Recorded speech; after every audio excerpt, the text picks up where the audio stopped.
main driveway leading to the Maclay house. And usually it's very profusely filled with blossoms. Ooh, look at these. Oh, camellias are pretty. Yeah. This really cool brick walkway here. You may wonder why there's kind of different city names on it.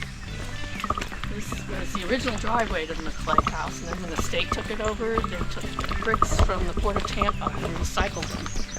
And paved this whole drive. So you see port names like Baltimore and Augusta. Which lake is this? This is Lake Hall. Lake Hall Lake has been here forever. It was named for a resident that lived here many, many centuries ago. A third of it's owned by the state. The other side's all privately owned, but this side is state owned. It's really pretty. Hello. Big old oak trees. Oh, the oak trees here, yeah, hundreds of years old. I love that bottle brush plant.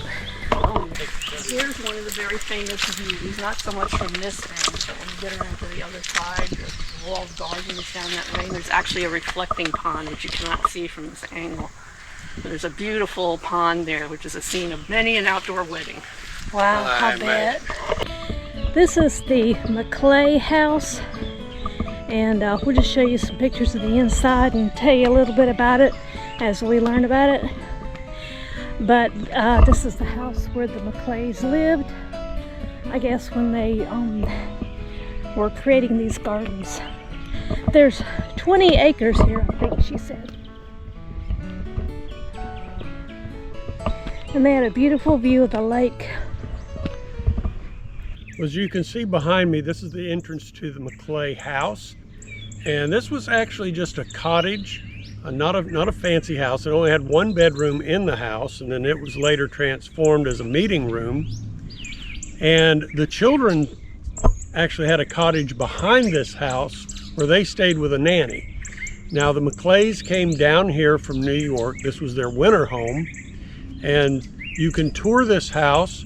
It's a lovely tour. We'll put some pictures of some of the things that we saw in here, including the library where Mr. Maclay did most of his planning for the garden, and also displays of some of his trophies and things from his horses and dogs that he raised. And apparently we just saw part of the house. I don't think we went back this far. And this is the kitchen. Oh, okay. This is the kitchen. We saw the dining room, which was right there, but I saw the door that went into the kitchen. Okay, and this is the pollinator garden. And if you listen carefully, you can hear the buzzing of insects.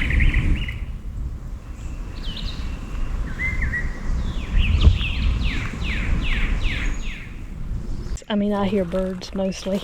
I don't see any little bees on this tree. I saw some wasps fly off a minute ago. There was something. Mr. Maclay loved camellias. Matter of fact, the first camellia plant in Tallahassee was brought by Mr. Maclay. He bought the plant for $75, and it used to be planted up there at the beginning of the walk. And it was, but like in 2011, the plant died. They didn't say why, or if it froze or whatever, I don't know. But it was estimated that it was 200 years old when it died. As you walk into this formal garden, note how it is enclosed by brick walls, green with trimmed fig ivy.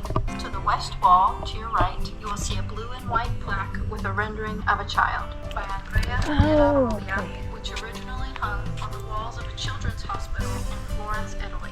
Mr. Maclay acquired it on one of his travels abroad. Take a close look at the medallion, then turn around 180 degrees to face the east wall and notice the vista of the reflection pool. Now notice that the brick walkway in the far distance has disappeared, just as the reflection pool was not visible when looking from the brick walkway toward the walled garden. At both ends of this long line of sight, Mr. Maclay used the slight elevation of the slope to make the spectacular disappearing effect possible. Now we go see the famous reflection pond. Cool. reflection pool. It is pretty. I guess we missed the full bloom of the camellias and the azaleas. And look, a camellia medallion. They have a lot of weddings in this area. I'm gonna walk down to the other end of the reflection pond. I'll see you down there. At the beginning of the reflection pond, they have two of these statuettes that are like the one we saw in the pollinator area. And so now we're at the other end of the reflection pond. It's not very deep, but you can see the clouds. The wind is blowing a little bit, so there's a ripple effect, and palm trees are shading it. So it is pretty cool. At the very end of the reflection pond, you can see the child medallion that we saw a little bit ago. Here's another one of those camellia bushes. It's very tall. They say it's antique because it's grown so tall. Look at those huge clamshells. There's one here, and there's one over here.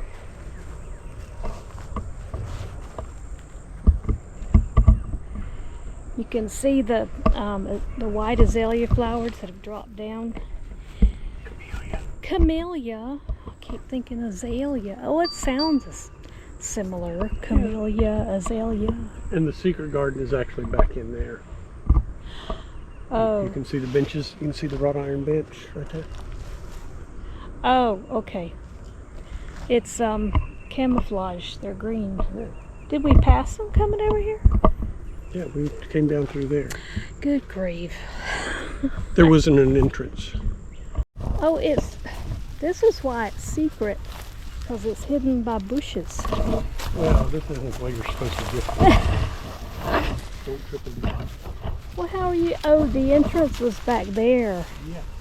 I didn't know you were wanting to come sit on the benches, otherwise we were just right there. We were around there. Oh, good grief.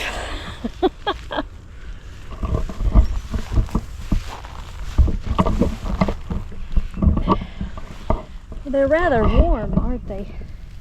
Boy, look at those. Those are beautiful. How about that one? They have a slight smell to them. Fragrance. And these are the azaleas. Now this is a sago palm, right? Yeah. It's pretty cool. I was looking for a black pond and turned around and there it is.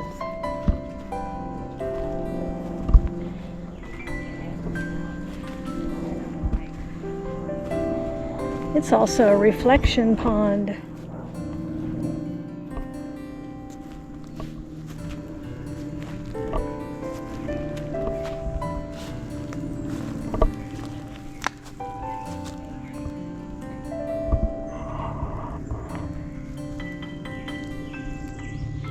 And you know what?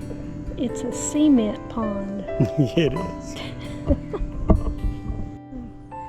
Along the different paths are numbered posts, and if you open up your camera on your phone and do the QR code, it'll bring you to a YouTube channel that will tell you about where you are and what it's all about. Okay, this is the black pond, and it has a special dye in it that really picks up the reflection of the colors around the colors of the trees and flowers that are planted around it. Where are we headed to now? Azalea Hillside. And then Oriental magnolias, and then out. Okay. Yes, this is part of Azalea Hillside. There's lots of azaleas. Oh, a pink one. The other one I took a picture of, a white. Oh, this is the elusive Torreya tree. Yeah, it looks like a little pine tree. So that's a Torreya tree. It's one of the rarest North American trees. It's nearly extinct in its native habitat because of a fungus disease which affects the stems and needles. Huge pine tree. Look at that.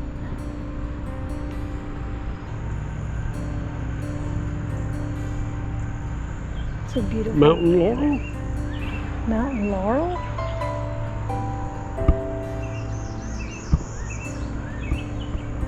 It's the smallest leaf laurel I've ever seen. Yes, I'm glad we stopped at Maclay Gardens. Oh, look at those orange azaleas. Yeah. And we've only driven past this place, what, about 200 times? Lots of times. Those are so pretty. And here's some bright pink ones over here. Look. Okay, so we're gonna go out on this little viewing area to see the lake.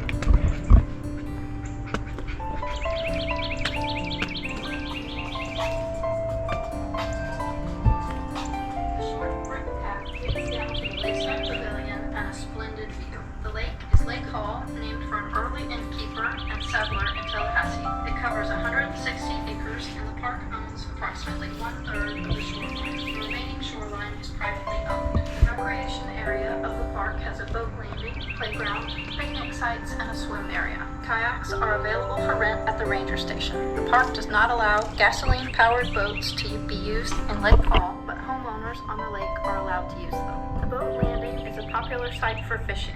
The lake is tested regularly to monitor the quality of the water. Lake Hall has the distinction of having one of the best water qualities throughout Leon County. The lake is suspected to be spring-fed, although it has no known connection to the Floridian aquifer.